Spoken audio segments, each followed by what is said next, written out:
Hi friends, welcome to my channel. இன்றைக்கி நம்ம வந்து ஆர்என்என் விசஸ் எல்எஸ்டிஎம் விசஸ் ஜிஆர்யூ, அதுக்கப்புறம் எப்படி டிரான்ஸ்ஃபார்மர் வந்தது அப்படின்னு சொல்லிட்டு பார்க்க போகிறோம். நம்ம இப்போ யூஸ் பண்ணுற ChatGPT இந்த மாதிரியான எல்எல்எம்ஸோட பேஸ் மாடல் வந்து ஆர்என்என் சொல்லுவாங்க, ரெக்கரண்ட் நியூரல் நெட்வொர்க்ஸ்.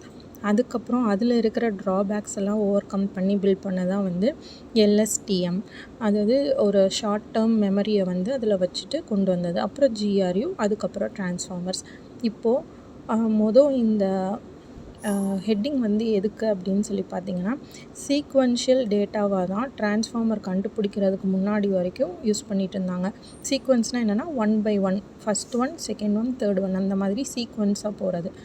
ஸோ இந்த இதுக்கு வந்து நியூரல் நெட்வொர்க்ஸோட பேசிக்கே வந்து சீக்வென்ஸ் மாடலில் ஒரு டேட்டாவை வந்து அனலைஸ் பண்ணி நமக்கு வந்து ரிப்ளை கொடுக்கும். ஃபார் எக்ஸாம்பிள் ஸ்டாக் மார்க்கெட்டோட அனாலிசிஸ்லாம் கொடுக்கும் இல்லையா, அதெல்லாம் வந்து பண்ணிகிட்டு இருந்தாங்க.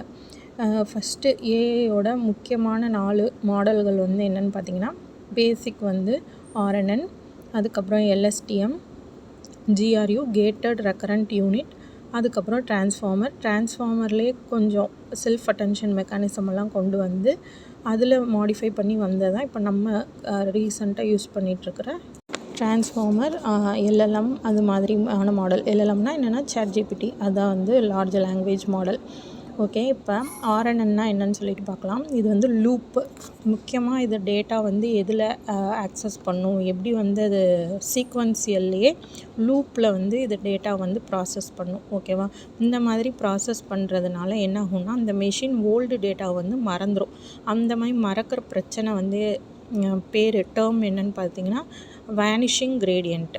இந்த ப்ராப்ளம் வந்து ஆர்என்என்னில் இருந்ததுனால ரொம்ப நேரம் அதனால் மார்க்கெட்டில் தாக்கு பிடிக்க முடியல. ஸோ இந்த ஆர்என்என்னோட பிரச்சனையை ஓவர் கம் பண்ணுறதுக்கு தான் நம்ம எல்எஸ்டிஎம் அப்படின்ற கான்செப்ட் வந்து கொண்டு வந்தோம். இது வந்து short term memory, short term memory அப்படின்றது. அதாவது அதில் மெமரி இல்லையா, மறந்துருச்சு இல்லையா, அதனால் இதில் 3 கேட் மாதிரி கொண்டு வந்து டேட்டாவை உள்ளே கொடுத்து அந்த டேட்டாவை வந்து நமக்கு வேண்டாத டேட்டாவை ஃபர்கெட் கேட்லேயும், உள்ளே கொடுக்குறத இன்புட் கேட்லேயும், வெளியில் எடுக்கிறத அவுட்புட் கேட் சொல்லிவிட்டு நம்ம கேட் மூலியமாக போட்டு வச்சுருந்தோம். இந்த எல்எஸ்டிஎம்ஐயுமே அப்கிரேட் பண்ணி கொஞ்சம் 3 கேட் இருக்கிறது வந்து ரொம்ப காம்ப்ளெக்ஸாக இருந்ததுனால அது 2 கேட்டாக மாற்றி, அதாவது அப்டேட் கேட், ரீசெட் கேட் அப்படின்னு சொல்லிட்டு 2 கேட் மட்டும் இருக்கிற மாதிரி கொண்டு வந்தது தான் இந்த ஜிஆர்யூ. இது வந்து கேட்டட் ரெக்கரண்ட் யூனிட் அப்படின்னு சொல்லிட்டு, அதாவது எல்எஸ்டிஎம்மில் வந்து இன்புட் கேட், ஃபர்கெட் கேட்டுன்னு 2 இருந்தது இல்லையா, அதை வந்து ஒன்றா மாற்றி நம்ம அப்டேட் கேட், ரீசெட் கேட்டுன்னு கொண்டு வந்தோம். அப்போ அந்த காம்ப்ளெக்ஸான மாடல் வந்து சிம்பிள் ஆகிடுச்சு. இப்போ இந்த 3லையுமே இருக்கிற காமனான பிரச்சனை என்னென்னு பார்த்தீங்கன்னா, எவ்வளோ டேட்டா இருந்தாலும் அதை வந்து அது எப்படி தான் ப்ராசஸ் பண்ணுன்னா சீக்வென்ஷியலாக தான், அதாவது 1 by 1, ஸ்டெப் பை ஸ்டெப்பாக தான் ப்ராசஸ் பண்ணும். இதனால் என்னாச்சு, ரொம்ப லோவாக இருந்தது, மெமரி கெப்பாசிட்டி ரொம்ப லோவாக இருந்தது, பழைய டேட்டாலாம் அது மறக்கிறதுக்கான சான்சஸ் நிறைய இருந்தது. இது வந்து ஒரு மிகப்பெரிய டிஸ்அட்வான்டேஜ். அதே மாதிரி ட்ரைனிங் பண்ணும் ஒரு மாடலை ஒரு ஒர்க்குக்கு அப்படின்னாலும் அது ரொம்ப கஷ்டமாக இருந்தது. இதெல்லாம் ஓவர் கம் பண்ணுறதுக்காக கொண்டு வந்தது தான் வந்து டிரான்ஸ்ஃபார்மர்ஸ். செல்ஃப் அட்டென்ஷன் அப்படின்ற ஒரு பேப்பரை வந்து கூகுள் இன்ட்ரடியூஸ் பண்ணாங்க. அந்த பேப்பரில் சொன்ன ஐடியா தான் வந்து டிரான்ஸ்ஃபார்மர்ஸ். இது எப்படி டேட்டா வந்து ப்ராசஸ் பண்ணுன்னு பார்த்தீங்கன்னா, சீக்வன்ஷியலாக இந்த பிக்சரில் காமிக்கிற மாதிரி 1 by 1 கிடையாது, எல்லாத்தையுமே அட் அ டைமில் வந்து அது படித்து அதை புரிஞ்சுக்கிற மாதிரியான ஒரு கேப்பபிலிட்டி அதுக்கு இருந்துச்சு. இந்த செல்ஃப் அட்டென்ஷன் வந்து கான்டெக்ஸ்ட், ஒவ்வொரு வேர்டுக்கும் உள்ள கான்டெக்ஸ்ட் வந்து அது புரிஞ்சுக்கிறோம். பழைய டேட்டா வந்து சீக்வென்ஷியலாக இருந்ததுனால ரொம்ப ஸ்லோவாக இருந்தது. இதே இந்த டிரான்ஸ்ஃபார்மர் மூலயமா அந்த டேட்டா வந்து நம்ம ஒர்க் அவுட் பண்ணும்போது பேரலாக சீக்கிரமாக நம்ம வந்து ஆன்சர் வந்து ஜென்ரேட் பண்ண முடிஞ்சது. அதனால தான் ChatGPT அந்த மாதிரி இதெல்லாம் சீக்கிரமாக நமக்கு வந்து ஆன்சர்ஸை வந்து சொல்லிடுது. நம்ம என்ன கொரி கேட்குறோமோ அதுக்கேற்ற மாதிரியான ஆன்சர்ஸை அது சீக்கிரமாக நமக்கு சொல்லிடுது. இப்போ இது 3ஐயும் நம்ம வந்து கம்பேர் பண்ணி தான் இந்த டாபிக் வந்து எடுத்திருக்கோம். இப்போ ஆர்என்என் பார்த்திங்கன்னா லாங் மெமரி வந்து கிடையாது, ஸ்பீடு வந்து ஓரளவுக்கு இருக்கும், ஆனால் இன்அக்யூரேட்டாக இருக்கும், கரெக்டாக இருக்காது. பேரலலிசம் வந்து இந்த 3லையுமே இல்லை, ஆர்என்என், எல்எஸ்டிஎம், ஜிஆர்யூவில் கிடையவே கிடையாது. இதை வந்து ஓவர் கம் பண்ணி வந்தது தான் டிரான்ஸ்ஃபார்மர். ஸோ அந்த பாயிண்ட் வந்து கிளியராக இருக்கும்.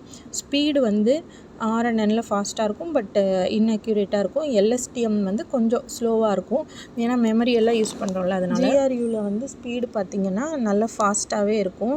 அதே மாதிரி லாங் மெமரி வந்து எல்எஸ்டிஎம்லேயும் இருக்கும், ஜிஆர்யூலேயும் இருக்கும். டிரான்ஸ்ஃபார்மரில் எக்ஸலண்ட்டாக இருக்கும். இது நம்மளுக்கே தெரியும், நம்ம ஏன்னா யூஸ் பண்ணிகிட்ருக்கோம். ஸோ இதுதான் இந்த மாடல்களோட கம்பேரிசன். இப்போ வந்து நம்ம டே பை டே லைஃப்பில் வந்து எங்கே இதெல்லாம் யூஸ் பண்ணுறோம், எப்படி இதெல்லாம் பார்க்குறோம் அப்படின்னா, ஆர்என்என் வந்து ஸ்டாக் மார்க்கெட்டோட ட்ரெண்டை கணிக்குது இல்லையா, அதில் வந்து யூஸ் பண்ணாங்க ஃபஸ்ட்டு ஸ்டார்டிங்கில். அப்புறம் எல்எஸ்டிஎம், ஜிஆர்யூ இதெல்லாம் வந்து வாய்ஸ் அசிஸ்டண்ட்டாக யூஸ் பண்ணாங்க. சிரி, அலெக்ஸா அதெல்லாம் நம்ம சொல்கிறத கேட்டு ரியாக்ட் பண்ணுவோம் இல்லையா, அந்த மாதிரி ஆட்டோ கரெக்டர் இங்கிலீஷெல்லாம் நம்ம ஆட்டோ கரெக்ட் பண்ணுவோம்ல, லாங்குவேஜ் அதிலெல்லாம் யூஸ் பண்ணாங்க. டிரான்ஸ்ஃபார்மர் வந்து ஜிபிடி, பெர்ட், T5 அந்த மாதிரி யூஸ் பண்ணுறாங்க. இப்போ இந்த மாதிரி மாடல்ஸை நம்ம லேப்லேயே வந்து உருவாக்கலாம். அதுக்கு தான் வந்து பைடார்ச், டென்சர்ஃப்ளோ அப்படின்ற இதெல்லாம் இருக்குது, டூல்லாம் இருக்குது. அதை வச்சு நம்மளே வந்து எல்எல்எம் அது மாதிரிலாம் உருவாக்கிக்கலாம். இப்போ வந்து பிகினர்ஸ்க்கான கொஷின் வந்து என்னென்னா, what is mean by vanish gradient? அது நான் சொன்னதான் மெமரி லாஸ் ஆகிறது. எல்எஸ்டிஎம் அண்டு ஜிஆர்யூவில் உள்ள முக்கியமான வித்தியாசம் என்னென்னா, அதில் 3 கேட் இருக்கும், இதில் வந்து 2 கேட் இருக்கும், அவ்வளோதான். அப்புறம் அட்வான்ஸ்டு டிரான்ஸ்ஃபார்மர் ஆர்என்என்களை விட வேகமாக ட்ரெயின் ஆகிறது. ஆமாம், ஏன்னா அது வந்து பேரலல், இது வந்து சீக்வென்ஷியல். ஸோ இந்த வீடியோ வந்து உங்களுக்கு பிடிச்சிருக்குன்னு நினைக்கிறேன். ஸோ மறக்காமல் நம்ம சேனலை வந்து லைக் பண்ணுங்கள், ஷேர் பண்ணுங்கள், சப்ஸ்கிரைப் பண்ணுங்கள். இதுதான் வந்து என்எல்பியோட பேசிக்ஸ். இதுக்கப்புறம் இருந்து தான் டிரான்ஸ்ஃபார்மர் வந்துச்சு. ஸோ டிரான்ஸ்ஃபார்மரை பற்றி டீட்டெயிலாக நெக்ஸ்ட் வீடியோவில் பார்க்கலாம். தேங்க்ஸ் ஃபார் வாட்சிங்.